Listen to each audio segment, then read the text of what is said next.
сыйкырдуу токойдун ые. Илгери бийик тоолордун этегинде абдан кооз, жап-жашыл токой болуптур. Ал жерде канаттуулар сайрап, жаныбарлар бири-бири менен ынтымакта жашачу. Токойдун ортосунда тунук суусу бар булак агып турчу. Бир күнү токойго адамдар келе башташты. Алар келип, кооз гүлдөрдү тамыры менен жулуп, тамак ичкенден кийинки кагаздарын, желим бөтөлкөлөрүн булактын жээгине таштап кетишчү. Бара-бара токойдун ичи таштандыга толуп, булактын суусу булганып, мурункудай тунук болбой калды. Токойдогу эң кары жана акылман эмен дарагы катуу кайгырып, бардык жаныбарларды жыйнады. Достор, биздин үйүбүз коркунучта. Эгер ушинтип улана берсе, бизге дем ала турган таза аба, иче турган таза суу калбайт, деди ал муңайым.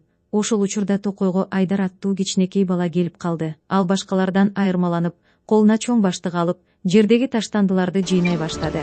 Муну көргөн коёндор менен кыйын-чычкандар ага жардамга келишти. Айдар булактын жээгин тазалап, суунун жолун тосуп калган калдыктарды алды. Бир маалда булак кайрадан шылдырап ырдай баштады. Дарактардын жалбырактары кубанычтан шуулдап, Айдардын башынан сылагандай болду. Айдар айланага карап, жаратылыш биздин экинчи энебиз. Эгер биз аны коргобосок, ал бизге өзүнүн сулуулугун бербей калат, деп шылырады.